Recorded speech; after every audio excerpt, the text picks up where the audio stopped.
माननीय मुख्य अतिथि, सम्मानित मंच एवं मेरी प्यारी बहनों और भाइयों, आप सभी को नमस्कार। आज हम भारत के लोकतांत्रिक इतिहास के उस अध्याय पर चर्चा करने के लिए एकत्रित हुए हैं, जिसका विषय है आपातकाल के 50 साल भारतीय लोकतंत्र के लिए सबक। स्वतंत्रता की कीमत केवल उसे पाना ही नहीं, बल्कि उसे बचाए रखना भी है, और आपातकाल इसे ही कहते हैं।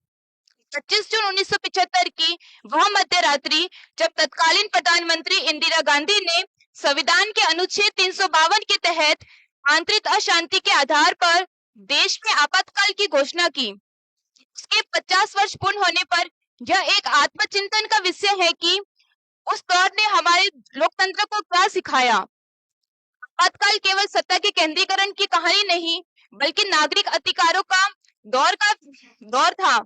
प्रेस की स्वतंत्रता समाप्त कर दी गई, अनेक विपक्षी नेताओं को जेल में डाल दिया गया।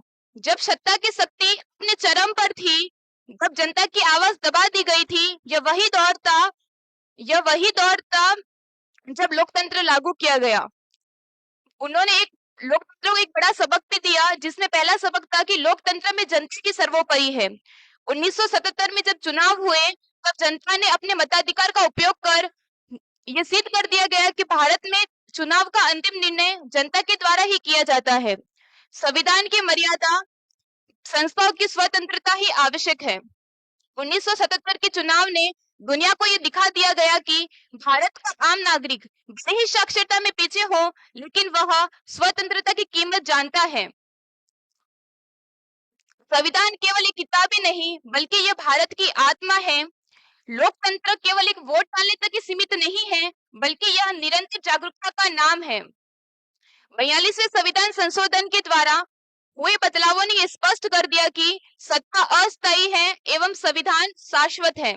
उसके बाद 44वें संविधान संशोधन लागू किया गया, जिसने आपातकाल की घोषणा को और अधिक कठिन किया एवं नागरिक अधिकारों की रक्षा को मजबूत बनाया। सत्ता पर प्रश्न उठाना, स्वतंत्र विचार रखना एवं संविधान के मूल्यों का सम्मान करना, यही सच्चा लोकतांत्रिक व्यवहार है।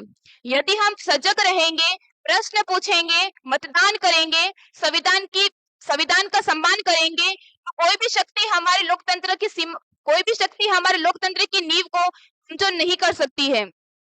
आपातकाल लोकतंत्र के लिए एक फायर टेस्ट, अग्नि परीक्षा की तरह है, जिसने लोकतंत्र को और अधिक परिपक्व एवं मजबूत बनाया। अंत में मैं यही कहना चाहूंगी कि आपातकाल हमें डराने के लिए नहीं, बल्कि बताने के लिए है कि लोकतंत्र एवं स्वतंत्र निरंतर प्रयास से ही संभव है। इसी के साथ जय हिंद, जय भारत।